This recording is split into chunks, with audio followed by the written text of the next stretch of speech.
Would you say the gallbladder is also enlarged too, or is that a normal size? I always wanted to help those in need, those who don't have a voice, and I wanted to be a voice for them. And I feel like animals are pretty much the ones who need the most help and are in need of a voice. I have always wanted to be a veterinarian ever since I was very young. I always had this passion growing up that I wanted to help fix animals, and I also loved the ocean and loved ocean animals. The biggest stereotype that we have is that we play with puppies and kittens every day, which is anything from the truth. Yes, we get to see puppy and kitten appointments and it makes our day and we get super excited when we see them, but at the end of the day we are doctors and our goal is to heal animals, so most of our patients do come in sick, and it is our job to identify the problem and help them heal. I think when I tell everybody that I want to be a fish vet, the first reaction I always get is like, seriously? There's vets for that? And I think that's been something that's been really challenging for me in vet school, is kind of doing the non-traditional veterinary medicine. And, you know, I've had a lot of people laugh at me, like not only in like the veterinary world of people that just aren't as familiar with aquatic medicine, but, you know, people back home, you know, you're sitting at Thanksgiving dinner or something and, you know, I tell my family like, oh, I'm going to be a fish vet. And my dad's side of the family, they all fish a lot, and they're like, why are you fixing them when all we want to do is eat them? They always get like, oh, you're a doctor? It's like, yep, I've gone to school for 8 years to become a doctor. So we track our 4th year. So like we pick kind of our interest, and then we have more of those rotations, but every single person has to be in the small animal hospital and the large animal hospital. So no matter what you decide you want to do, you still got to get a little bit of everything. So I think there's a misconception there about how long we actually go to school and what our education entails. But yes, we are full-fledged doctors at the end of our education. Drawings? Probably. That's the life of a vet. Here. Oh, okay. Right here. Yeah. Oh yeah, this is totally from my dog. 100%. Yeah. Yep. Studying. Yeah. One thing, not okay.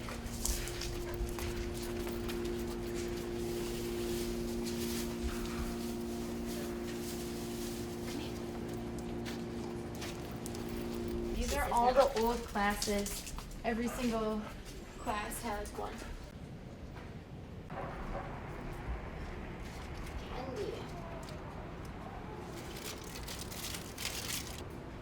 So these are the 1st through 3rd year lockers. As you can see, everybody decorates their locker with pictures of their pets or their family members. And then they just started our junior surgery program, so a lot of them put like little mementos for their group mates. Yeah, so this is where we keep all of our stuff and lockers and gym bags and whatnot. We have a special species department, so we get hedgehogs and ferrets, reptiles, birds, zoo animals. I had an otter, and then in a large animal you get what they had an emu,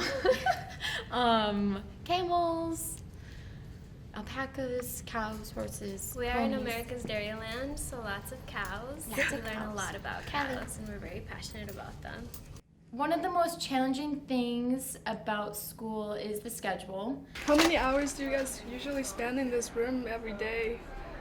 Right now, All so of for them. our rotation, so we're on radiology rotation right now. So we're scheduled to be here from 8 a.m. to 5:30 p.m. But depending on our duties, before or after. So some of us are on call afterwards, so we'll be here longer. Some of us, when we first started the rotation, had patient duties, so people were in here between 5 and 6 a.m. depending on how many patients they had in. So it just, 4th year is one of those variable years where we're here a lot. Whenever they need us, Yeah. we're here. So. Yeah. So, yeah. And then, I mean, if we have somebody that needs to ultrasound or x-rays, then we're off doing that. But in the meantime, we're just here studying, looking up cases. Working on projects. Do we have any projects due Monday? What do we have on Monday? Rounds, special procedures rounds. Special procedures rounds. Yeah. So we have to study for our rounds on Monday today in our free time, our downtime. Pets are a part of our family, and pets are an extremely important part of our life, and it's really hard when they're sick. So I think those are always challenging moments of working with clients and working with pets that are sick, and you want to do everything you can to fix them, and sometimes you can't. And I would say that those are the super challenging moments of when you have to let them go or you can't fix them 100%. This is a 20-year-old koi fish that presented to the hospital for not being able to swim well. And so if you can so this is his head, his fins here, another set of fins here, and then spine right here. And why it kind of looks so fuzzy is here we like to radiograph fish in plastic bags with their anesthetic water in there. So usually to radiograph fish, you take them from the aquarium that they're in, and then you sedate them with a drug called MS-222, which gets them nice and relaxed so that we're able to keep them nice and still during their x-ray. And so you can see here that there's a deformity in his spine, and then this big organ right here is called the swim bladder. And koi fish have a cranial and caudal half of their swim bladder, and we think that due to the spinal injury here that it's irritating the nerves so that the swim bladder stay hyperinflated, which caused him to not be able to swim well. Ultimately, I think he was euthanized as he was not able to have a good quality of life afterwards. Sometimes you're dealing with really hard cases and you're dealing with a lot of grief and a lot of loss. And I think the biggest challenge is, as a healer, to realize that you have to heal yourself in order to heal other people. And I feel like our school and our profession in general just needs to do a better job at identifying these signs of depression and sadness in our profession and being better about educating and bringing awareness to it.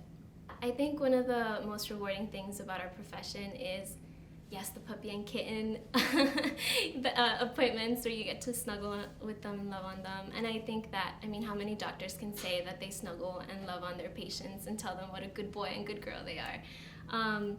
I think the most rewarding thing is getting to play an important role in the human and animal connection in their bond by keeping their furry family members safe and healthy and allowing their bond to last and stay strong for a long time. I think that's the most rewarding part. Relax a little bit here.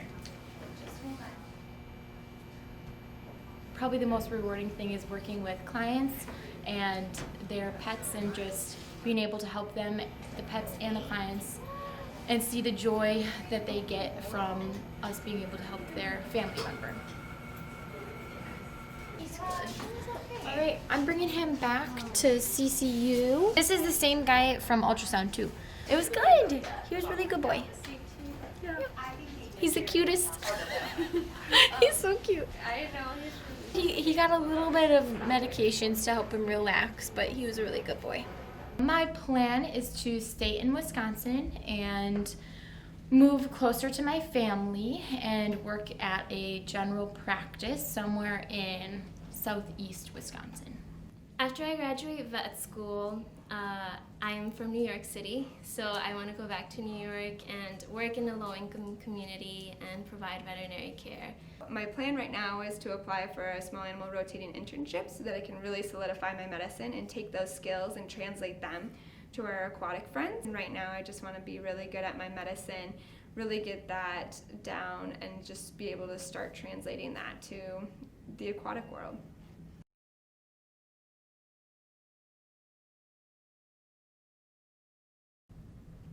He's nothing.